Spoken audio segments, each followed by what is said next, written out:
Hey, today we're going to be doing this worksheet that looks like this. Don't worry if mine has a different due date than yours. This was the due date for this year when I signed it, but you might be watching this several years down the road and it'd be a different date on there. So don't worry about it. Turn it in on whatever date I said in class, not this. Um, Sorry if there's a little bit of background noise today. The garbage trucks are out there and the dishwasher's still running, but we're going to go ahead and do this. The main skill in this activity is distributing the negative. Um, we're learning how to combine like terms and simplify expressions, right? And when I look at this question here, if I want to simplify this expression, I want to get that 3x and that 4x together, or negative 4x, depending on how you like to think about that symbol in front of there.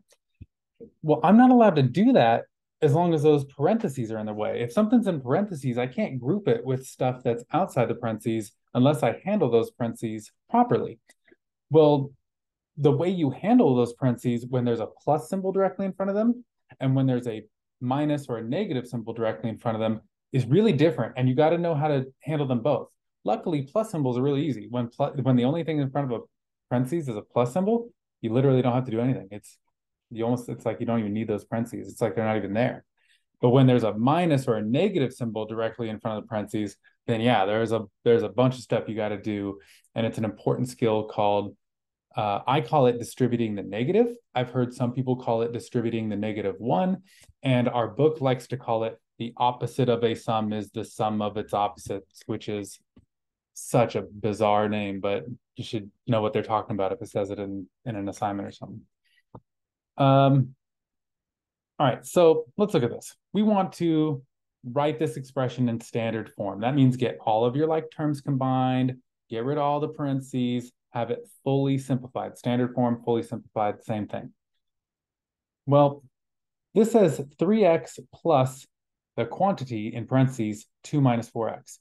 Well, what's nice is that um, addition is associative and commutative, right? Meaning we can add things in whatever order. Like we can add this thing over here to this thing over there first, or we can switch them around, whatever. And it doesn't matter when we're just adding. And so if you're going to tell me, oh, these things have to be grouped before you can add them, I'm saying no, I know the rules of adding. I don't need that. So I am pretty confident that I could rewrite this exact same expression without those parentheses only because the only thing in front of those parentheses was a plus symbol. Now, if there was a negative symbol there, or if there was a number right in front of the parentheses, then I couldn't do this. There'd be more work to do. Okay, now I can combine these things. I want to put this 3x and this negative 4x together. I'm certainly going to think of it as negative 4x or plus negative 4x like that. Because I want to scoot them around and put them together, right? And I'll make fewer mistakes if I think of it that way. So 3x plus negative 4x is negative 1x, which I could write as negative 1x or negative x. Those are both the same. And then I still got my plus 2. And remember, I can't add that 2 to that x because it's not a like term. It doesn't have an x attached to the 2. So it's what we call a constant term. And it doesn't add to a term with an x in it in that way. Okay, so I'm going to leave number 3 for you to do because it's the same idea, right? It's literally just a couple things got switched, but the basic strategy to it is going to be the same as this one. Now let's compare that to number 2, where it's exactly the same as number 1, yet this is the one big difference, right? Now it has a minus or a negative symbol directly in front of the parentheses instead of a plus. And now I can't kind of follow the same rules as I did with addition, because with addition, I was like, oh, it doesn't matter if I switch them around or if these things are grouped or whatever, because addition is associative and commutative. Subtraction is not. When you switch things around with subtraction, or if you add them in different orders, it does make a difference to the answer. And so that's why we can't just destroy these parentheses when it's a subtraction or a negative symbol in front. We have to consider like how the rules work with subtraction instead. And the way we do it is by distributing the negative. You know how to distribute, right? We've practiced like taking a number like this. If I gave you 3 times, I don't know, I'll just do it with all numbers, no variables. 2 plus 4. Well, you can take the 3 and go 3 times 2 is 6.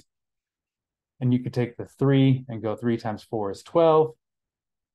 And then you add them up and you get 18, right? And that's the same answer you would have got if you did 2 plus 4 is 6. We're PEMDASing now, doing the stuff in the parentheses first. And then times 3 is 18. That's the distributive property. Well, normally we've been practicing it with numbers. We can sort of distribute this negative symbol as well. We can take the negative symbol and distribute it to that 2. And so that 2 is now going to become a negative 2.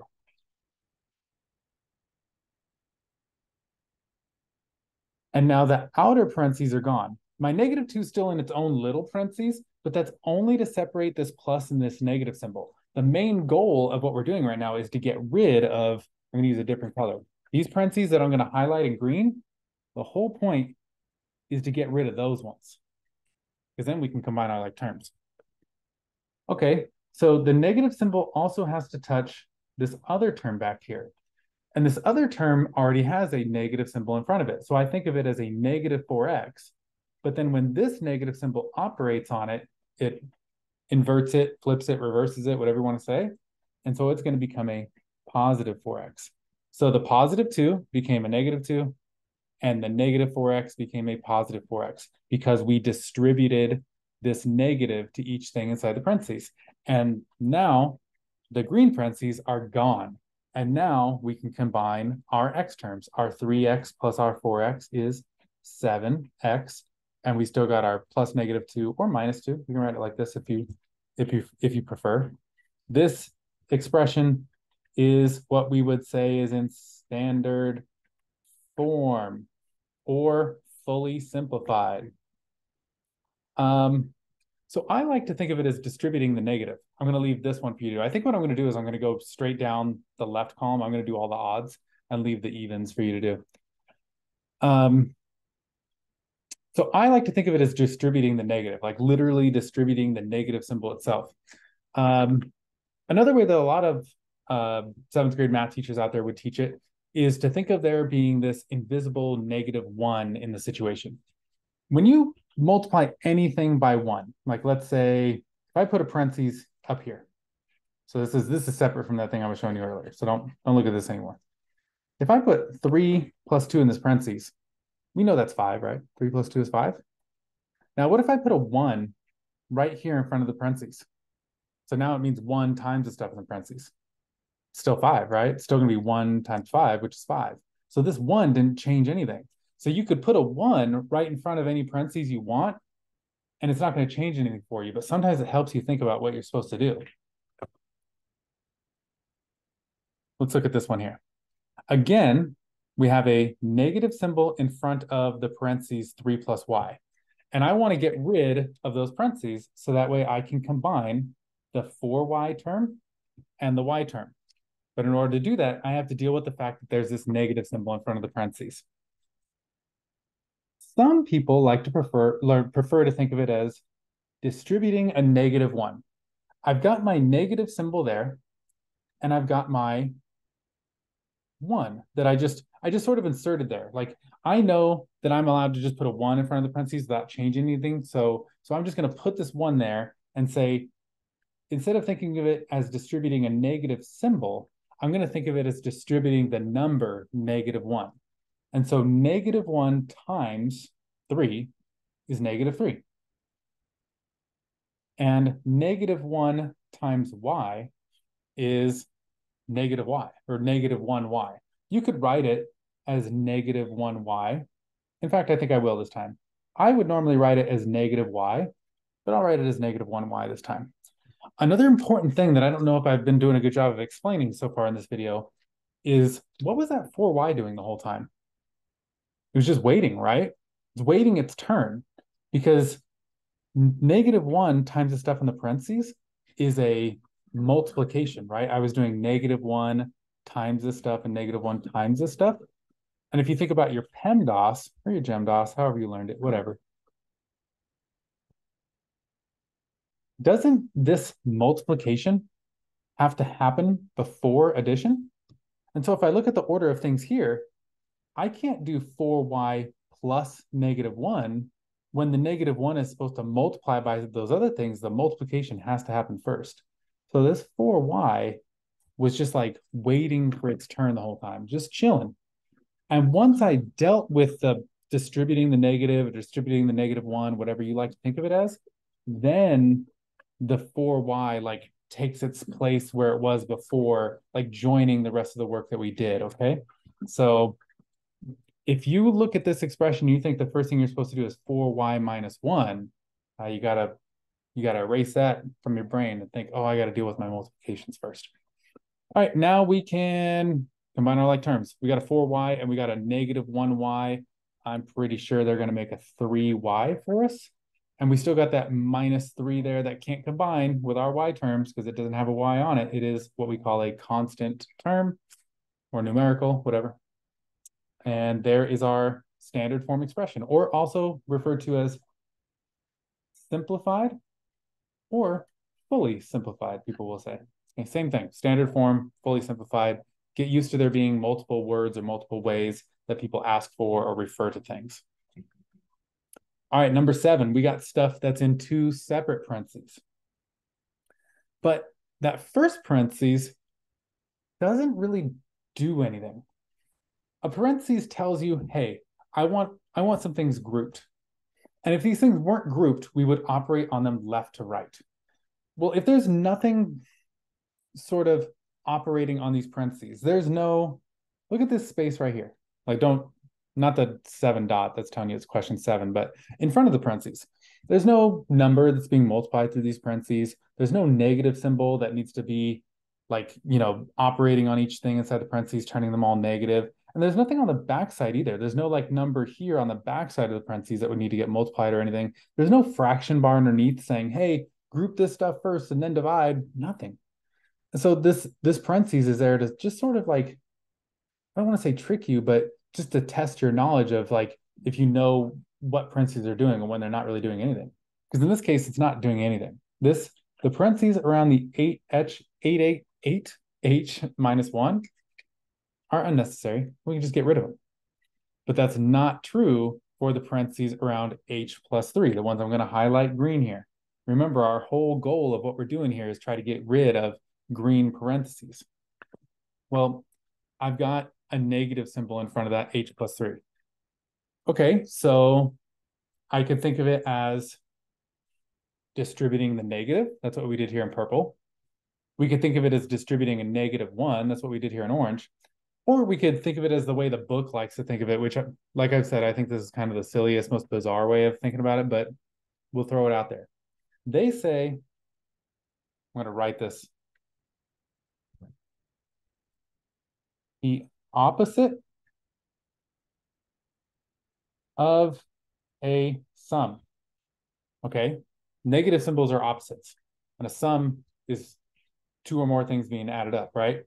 So this negative symbol is opposite, and these 2 things inside the parentheses are a sum. So the opposite of a sum is the sum of the opposites. The opposite of a sum, okay, that's what we want. The opposite of this sum is equal to the sum of the opposites of the things inside the parentheses. Okay, so what is the opposite of h? Negative h. And what is the opposite of 3? -3. Add those things up, and that'll be the same as this. That's what this is trying to say. Opposite of a sum is the sum of opposites.